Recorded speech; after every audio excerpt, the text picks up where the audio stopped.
উনি যেটা বলেছেন যে তিনি এসে আত্মসমর্পণ করবেন, এটার আইনগত কোনো সুযোগ আমি দেখি না। কারণ হচ্ছে তিনি ভারত সরকারের নিয়ন্ত্রণে ওখানে নির্বাসনে আছেন, তাকে আসতে গেলে ওই সরকারের নিয়ন্ত্রণ থেকেই আসতে হবে। শেখ হাসিনা দেশে ফিরলে গ্রেফতার, আমরা আজকে আমাদের ট্যাগলাইন। আজকে আমি চিফ প্রসিকিউটর বক্তব্য দিয়েছিলাম, সেই বক্তব্য কিছু অংশ উল্লেখ করতেছে। শেখ হাসিনার দেশে ফেরার ঘোষণা দেওয়ার পর আন্তর্জাতিক অপরাধ ট্রাইব্যুনালের চিফ প্রসিকিউটর আমিনুল ইসলাম জানিয়েছেন তাকে দেশে ফেরানোর জন্য কূটনৈতিক তৎপরতা চলছে এবং দেশে ফেরানো গেলেই তাকে গ্রেফতার করা হবে, তার জামিনের কোনো সুযোগ নেই। ভারতীয় বা সংবাদ মাধ্যমেরও বেশ কয়েকটি আমি খবর আছে, আমি সেগুলো উল্লেখ করতে চাই। শেখ হাসিনার এই ঘোষণা বাংলাদেশে একটি নতুন রাজনৈতিক মেরুকরণ বা অস্থিরতা তৈরি করতে পারে। দলীয় নেতাকর্মীদের উপর যে চাপ রয়েছে তা কাটিয়ে উঠতে এবং আসন্ন নির্বাচনের আগে দলকে পুনর্গঠিত করতেই তিনি দলবলসহ আদালতে আত্মসমর্পণের এই আইনি ও রাজনৈতিক পথ বেছে নিচ্ছেন। আরেকটি খবর, আমি ভারতের গণমাধ্যমগুলো শেখ হাসিনার এই পদক্ষেপকে একটি বড় রাজনৈতিক চাল হিসেবে দেখছে। আপনার কাছে কি মনে হয় আসলে রাজনৈতিক চাল? আপনি যে কয়েকটা তথ্য এখানে উল্লেখ করেছেন প্রত্যেকটা সত্য, সমানে সত্য। সত্য এই কারণে বাংলাদেশের রাজনীতিতে সকালে যেটা সত্য, দুপুর নাগাদ যদি সেটা আমাদের একটু ত্রুটিও থাকে, সন্ধ্যা নাগাদ আবার ওইটাই সত্য। যেখানে শেখ হাসিনাকে ধরে আনার বিষয়ে সরকারের ব্যাপক আয়োজন, ব্যাপক প্রস্তুতি, সেখানে শেখ হাসিনা স্বয়ং নিজেই আসতে চান। তার মানে তো এক সুন্দর ভালো বোঝাপড়া, ধরে আনার তো আর দরকার নেই। তো আবার কখন আসতে চান? এর আগ পর্যন্ত বলছিলেন যে কোনো সময়, হুট করে বা চট করে। তারপরে ডিসেম্বর, এবার ডিসেম্বর একদম দিনক্ষণ তিনি দিয়ে তারপর দিচ্ছেন। অনেকে বলছে কেন ডিসেম্বর, কেন আজকাল নয়? কেন সেটাই আগস্টে নয়? আগস্ট অত্যন্ত স্পর্শকাতর মাস। তো আবার কতগুলো কথা আছে আপনার বা আমার বলার অপেক্ষা রাখে না, যে বৃষ্টি এলে রাস্তাটা ভিজে যাবে, এটা বলা লাগে আপনার? রাস্তা আসলে তো এটা ভিজবেই বৃষ্টি আসলে। কেউ যদি জোর করে বলে, আমাদের আলেমদের মধ্যে প্রবণতা হয়েছে যে যারা রোজা আছেন তারা ইফতার করবেন, বলেন সুবহানাল্লাহ। এখানে সুবহানাল্লাহ কিচ্ছু নাই, যিনি রোজা আছেন তিনি সন্ধ্যা ইফতার করবেন।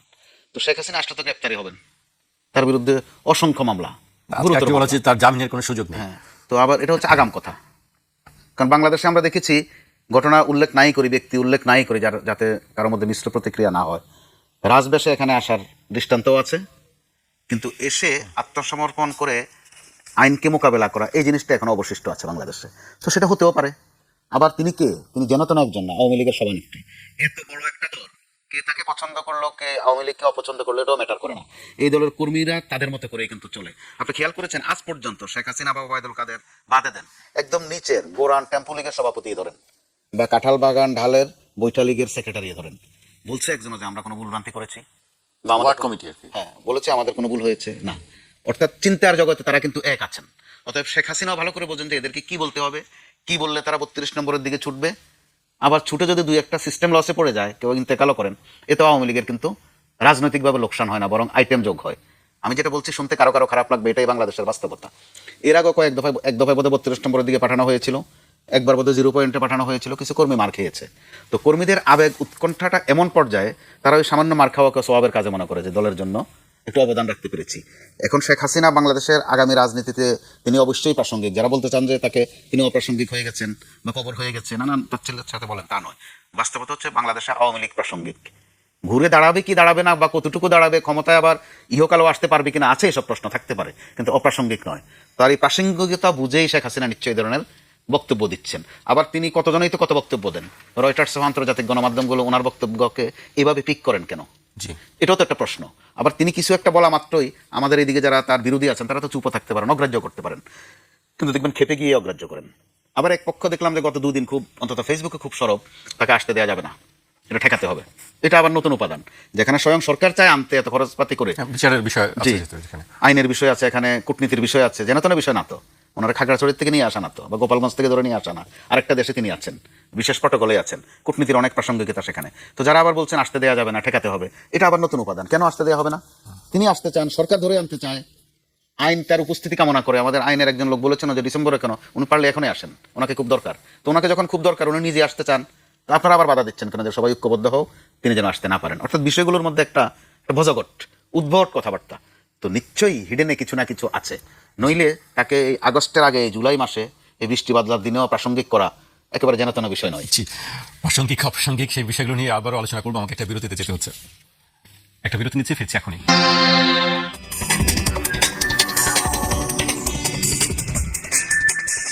বিরতির পর আবার স্বাগত। আপনারা দেখছেন 21 রাত। আমাদের সঙ্গে আছেন লেখক, কলামিস্ট ও সাংবাদিক মুস্তফা কামাল এবং সাবেক কূটনীতিক সাকিব আলী। আমি সাকিব ভাইকে দিয়ে শুরু করতে চাই। সাকিব ভাই, চলমান ঘটনা যেসব আছে নিশ্চয়ই আপনি চোখ রাখছেন। আপনার কাছে বিষয়টি কি মনে হচ্ছে, বিশেষ করে শেখ হাসিনার যে মানে দেশে ফেরার ঘোষণা, তারপরে সরকার প্রতিক্রিয়া, ট্রাইব্যুনালের প্রতিক্রিয়া, সাধারণ মানুষের প্রতিক্রিয়া, আপনার কাছে কি মনে হয় বিষয়গুলো? রাজনৈতিক চাল বলছেন কেউ কেউ। আমি প্রথমে একটু জলাবদ্ধতার বিষয়ে একটা কথা বলে, জলাবদ্ধতার বিষয়ে বলতেছি না, আমি মৌলিক বিষয় বলতে চাই। এটা বলে তারপর আমি এখানে আসতে চাই। সেটা হচ্ছে যে যারা আয়েশি জীবন যাপন করে তাদের যে আপনার হিউম্যানিটি, অনেক সময় তাদের মানবিকতাটা পারফরমেটিভ। যারা আয়েশি জীবনযাপন করে তাদেরকে দিয়ে আসলে কিন্তু বড় কিছু হবে বলে মনে হয় না, কখনো হয় না। এবং উনারা কিন্তু স্ট্যাটাস কো অ্যান্টে যেটা অবস্থা সেটাকেই উনারা রেখে দেন। আমি মনে করি যে আমাদের সরকারের যারা একেবারে উপরের লেভেলে আছেন এবং আমাদের ব্যুরোক্রেসির যারা উপরের লেভেলে আছেন, তারা দুইটা গ্রুপই, এবং ব্যুরোক্রেসি বলতে আমি সিভিল মিলিটারি সবই বুঝাচ্ছি, অত্যন্ত আয়সী জীবনযাপন করেন। এখনো দেখেন আমাদের কিন্তু বেতন কার কি বাড়বে কথা নাই, হ্যাঁ জিনিসপত্রের দাম বেড়েছে, সরকারি কর্মকর্তাদের কিন্তু বেতন বেড়ে গেছে, ওটা এফেক্টিভ হবে কখন সেটা আরেক কথা, কিন্তু করছে।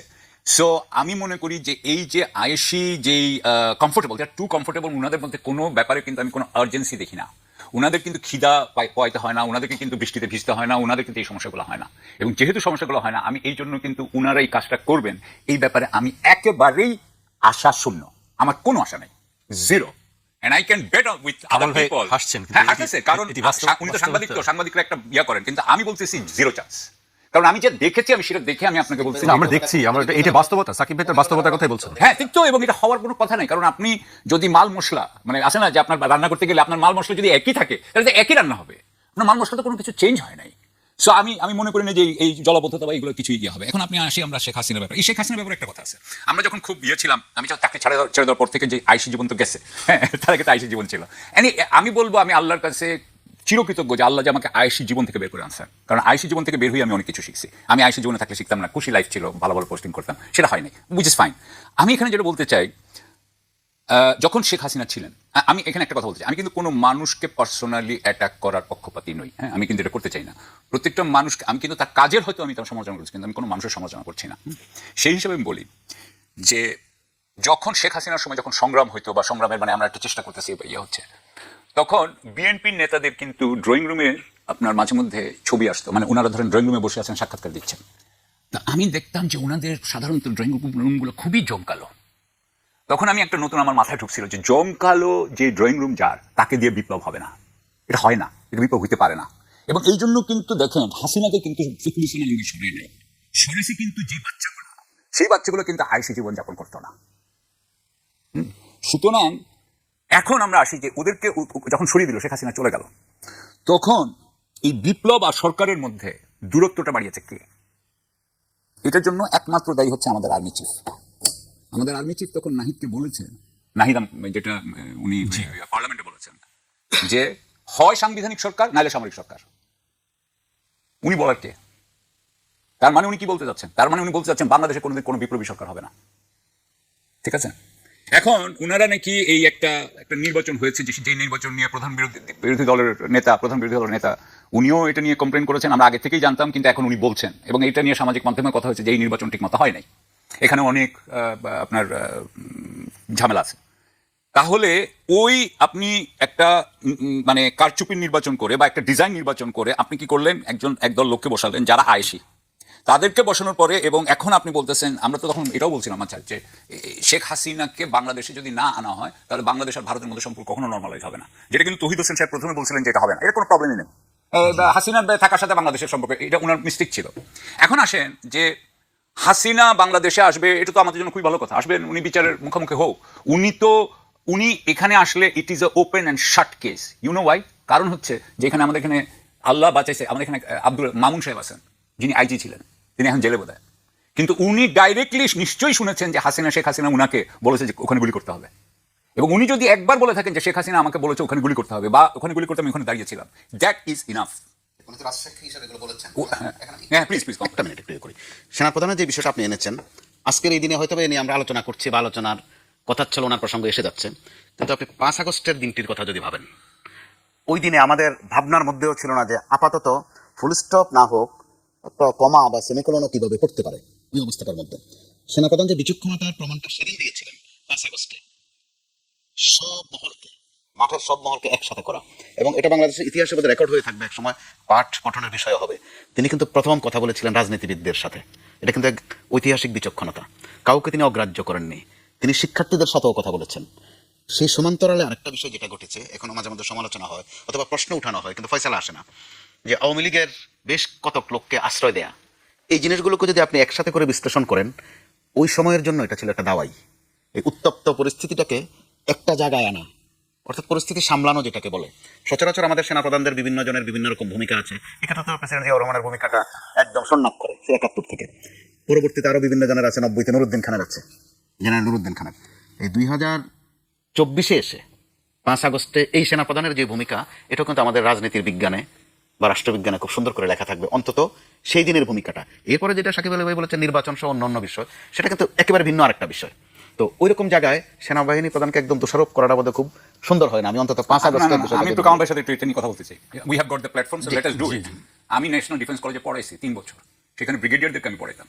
সুতরাং আমি আর্মি অফিসার একজন দুজন দেখি নাই, আমি শয়ে আর্মি অফিসার এবং খালি দেখি নেই, তাদের সাথে আমি বছর পর বছর কাটিয়েছি, 3 বছর কাটিয়েছি, 1 বছর কোর্স আর 3 বছর পড়ালেখা। আমি প্রথম কথা বলবো যে জেনারেল ওয়াকার যেটা করেছেন, প্রথম কথা হচ্ছে যে জেনারেল ওয়াকারের আমি নিচ্ছি না, উনি কিভাবে জেনারেল হয়েছেন, উনি কিভাবে চিফ হয়েছেন, আমি সেখানে যাচ্ছি না। সেখানে গেলে বাংলাদেশে আসলে best officers do not become chiefs. একটা দুইটা হয়তো রেয়ার মানে থাকে, এক্সেপশন আছে, যেমন Iqbal Karim Bhuiyan probably an exception, but সাধারণত বেস্ট অফিসাররা ব্রিগেডিয়ার অবস্থায় পড়ে যায়। মেজর জেনারেল হওয়া মানে হচ্ছে পলিটিসাইজ হতে হয়, এটা হচ্ছে আমাদের দেশের নিয়ম। উনি একজন পলিটিসাইজ জেনারেল, এই বিষয়ে কোনো সন্দেহ নেই, উনি পলিটিসাইজ। উনার পলিটিক্যাল ছাড়া, ব্যাকগ্রাউন্ড ছাড়া উনি এখানে আসতেন বলে কেউ বলবে বলে আমি মনে করি না। এবার আসেন যে আমি শেখ হাসিনাকে উনি যখন পাঠিয়ে দিলেন, সেই সময় উনি ইন্ডিয়ান আর্মি চিফের সাথে উনি সরাসরি যোগাযোগ ছিলেন, আমি সেটাকে মেনে নিচ্ছি যে শেখ হাসিনাকে বের করে দেওয়াটা বাংলাদেশের জন্য তখন খুবই দরকার ছিল। আমি যদি এটা, এবং উনি তখন ভাবছেন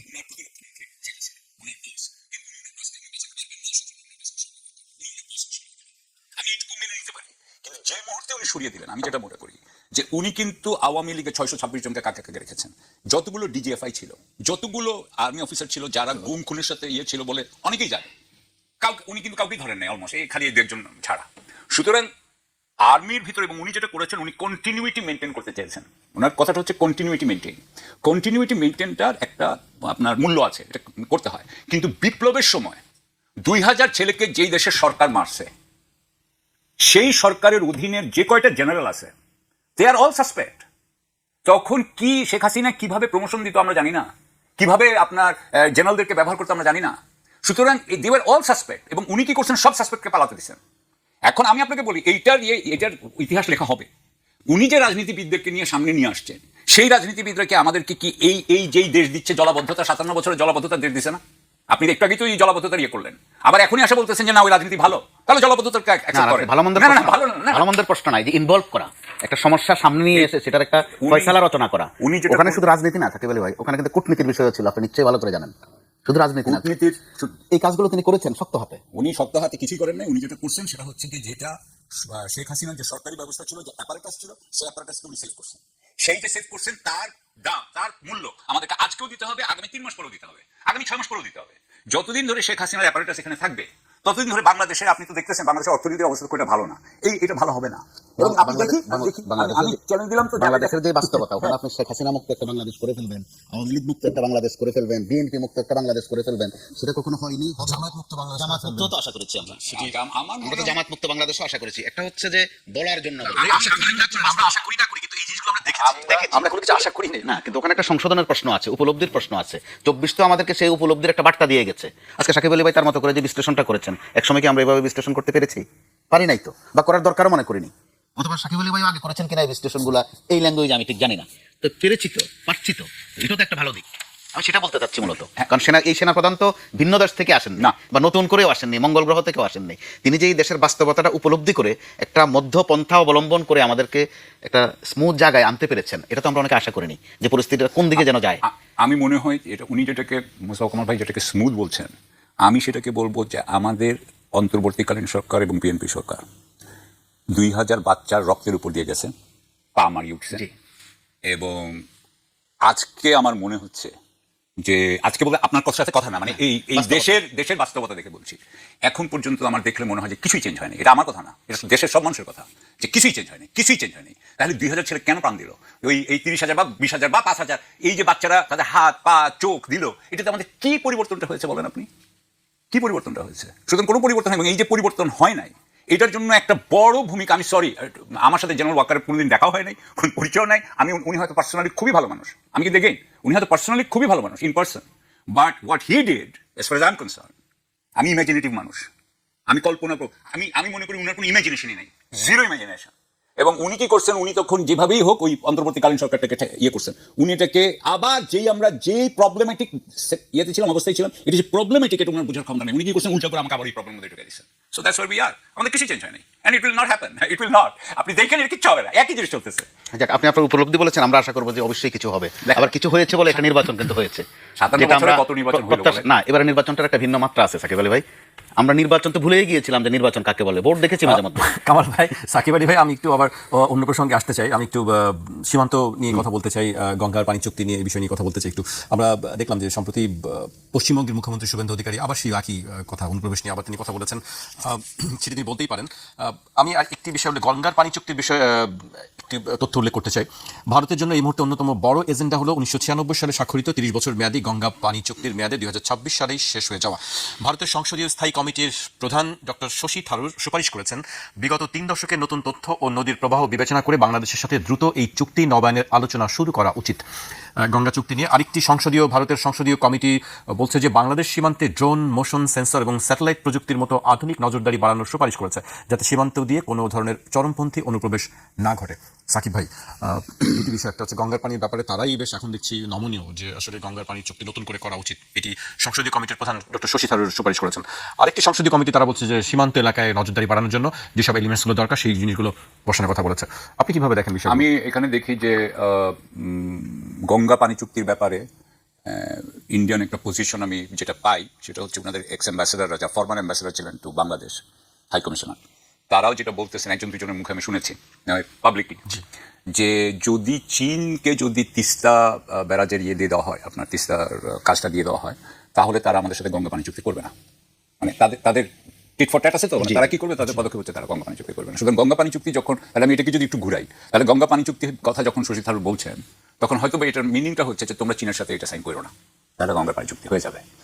সো এটা বাংলাদেশ সরকার দেখবে। আমার মনে হয় যে ভারতের সাথে আমাদের যে মানে 57 বছরের যে সম্পর্ক, আমি তো মনে করি এই সম্পর্ককে আমার আমাকে কম্প্রিহেন্সিভলি দেখতে হবে। আমি এই যে ছোট ছোট টুকরো করে দেখতে পাবো না, আমাকে পুরো জিনিসটা বুঝতে হবে, পুরো প্রবাহটা বুঝতে হবে। যদি প্রবাহটা আমি বুঝি, তাহলে আমাকে একটা জিনিস বলতেই হবে যে ভারত বাংলাদেশের ক্ষেত্রে পানিকে অস্ত্র হিসেবে ব্যবহার করেছে, কখনো কখনো করেছে। সুতরাং এটা যাতে না করা যায় সেই জন্য আমাদের একটা ওপেন ডিসকাশন থাকা উচিত। আমি তো ভারতের সাথে বাংলাদেশের এনগেজমেন্ট বাড়ানোর পক্ষে, আমি আরো কথা বলার পক্ষে, আমি ফ্র্যাঙ্ক কথা বলার পক্ষে, একেবারে ফ্র্যাঙ্কলি কথা বলি, আমরা ফ্র্যাঙ্কলি কথা বলি না। আমরা একজন আরেকজনের থেকে মানে আমি বললে কি মনে করবে, এটা আমাদের হওয়া উচিত না। আমাদের স্বার্থ আছে, এবং আমাদের এই স্বার্থকে খুব আন্তরিকতার সাথে, সততার সাথে আমাদের বলা উচিত যে না, আমরা তো এই পানি পাই নাই, এবং আমরা এই পানিগুলো যখন তোমরা ডাইভার্ট করে নিয়ে যাচ্ছ, আমাদের কষ্ট পরিষ্কার করে বলা উচিত, এবং এটা পরিষ্কার করে বলা উচিত। এবং যেমন ধরেন এখন ইউরোপে তারা সমস্ত বাঁধ বেড়া যেগুলো উঠে ফেলছে নদী থেকে, কারণ আপনি জানেন যে নদীতে এইগুলো দেওয়া মানেই নদীটা মরে যায়, নদীটাকে জীবন্ত করা দরকার। এগুলো কিন্তু আমাদের জীবন্ত হওয়ার কথা ছিল, এটাই আস্তে আস্তে মরে যাচ্ছে। সো আমি এই গঙ্গা পানি চুক্তির ব্যাপারে বলবো যে বাংলাদেশের এই ব্যাপারেও একটা কূটনীতি করা দরকার, এবং এটা আন্তর্জাতিক লেভেলে যদি নিতে হয় নিতে হবে। আমার কথা হচ্ছে যে এটার একটা সমাধান আমাদের দরকার, এবং এর সাথে যদি চীনও যদি আপনার ঢোকানো যায়, কিংবা চীন যদি ঢুকে যায়, আমার মনে আছে যে আমি 2013 সালে গেছিলাম 3 দেশের একটি যৌথ, হ্যাঁ আমি সেটাই বলছি, কারণ আমি গেছি আপনার কলকাতা এনডিসি টিমের সাথে, ওখানে একজন কর্নেল বাঙালি ভদ্রলোক, কিন্তু ইংরেজিতে কথা বলছিলাম আমরা। সে আমাকে বলছে যে দেখো ব্রহ্মপুত্রের ওখানে চীন তো বাদ দিয়ে দিচ্ছে, আমাদের তো একটা কিছু করতে হবে তোমার আর আমার। আমি তো, আপনি জানেন আমি একটু ঠোঁটকাটা টাইপ, তা আমি সাথে বললাম যে এতদিন তো তোমরা আমার সাথে করেছো, এখন আমি একটু দেখি না, তোমরা করো না, একটু দেখি, আমি একটু ওয়েট করি, তোমরা একটু কষ্ট করো, তারপরে আমরা একসাথে পাওয়া যাবে। সো এখন হচ্ছে কি সেই অবস্থা চলে আসছে। সো আমি মনে করি আমাদের একটা ট্রাইলাটারাল ইয়ে হতে পারে, হ্যাঁ এটা হওয়া উচিত, যেটা দেখবেন যে ইন্ডিয়া কোনো মতেই হইতে দিবে না, কারণ ইন্ডিয়া সবসময় বাইল্যাটারাল চেষ্টা করে যাতে ইয়া হয়। আর আপনি কি ফাইনাল বললেন সীমান্ত এলাকা, তারা বলছে যে আমাদেরও তো নিশ্চয়ই আমাদেরও হওয়া করা উচিত। আপনি ওনাদের অনুপ্রবেশকারীদের জন্য ওনারা আপনার কি করবে, এই যে ড্রোন এন্ড অল দিস করছে, আর আমাদের এখানে যে ইয়াবা ঢুকে ফেন্সিডিল ঢুকে, এটার জন্য আমরা কিছু করি না। তা আমাদেরও তো একটা সীমান্ত প্রোটেকশন সিস্টেম থাকা উচিত। অবশ্যই। আজকে আমাকে এখানে শেষ করতে হচ্ছে। আপনাদের দুজনকে অনেক ধন্যবাদ আমাদেরকে সময় দেওয়ার জন্য।